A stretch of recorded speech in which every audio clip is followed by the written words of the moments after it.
Paris.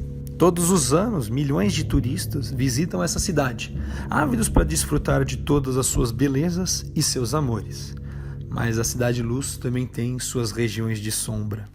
Espalhados por quilômetros de galeria, milhões de ossos dos antigos habitantes da capital se escondem dentro daquelas que ficaram conhecidas como as Catacumbas de Paris. Uma abandonada mina de calcário, datada do século XV, serviu de espaço para a criação desse gigantesco ossuário.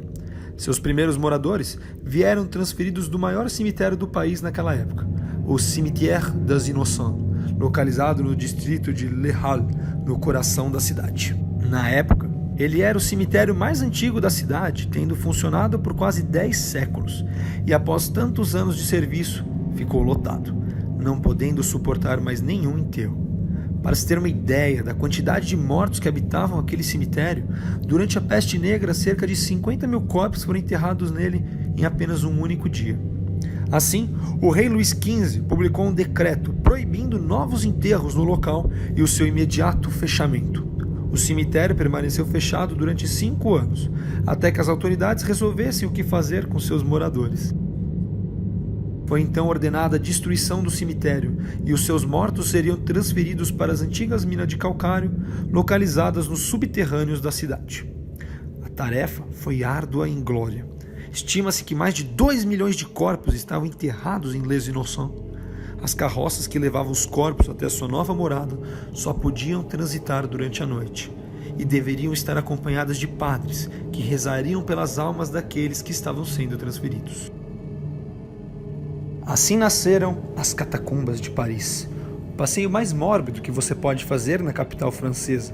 Suas galerias continuaram recebendo novos moradores até 1814, vindos de diversos cemitérios da cidade. Estima-se que mais de 6 milhões de corpos estejam dentro desses túneis. O local sempre captou o interesse de curiosos pelo macabro. Então, o governo francês viu a oportunidade de transformar o local em um museu.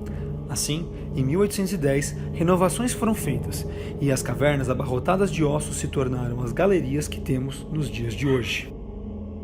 Ao todo, as catacumbas se estendem por mais de 300 quilômetros de túneis, mas os visitantes só podem visitar cerca de 2 quilômetros, dentro de um circuito demarcado. É proibido se aventurar fora dessas áreas, uma vez que existe o real risco de se perder em seu interior. Mas a vontade de explorar aquelas galerias cresce à medida que você se deixa levar pelo seu percurso. Venham conosco e nos acompanhem nessa macabra viagem, enquanto desbravamos o Império dos Mortos.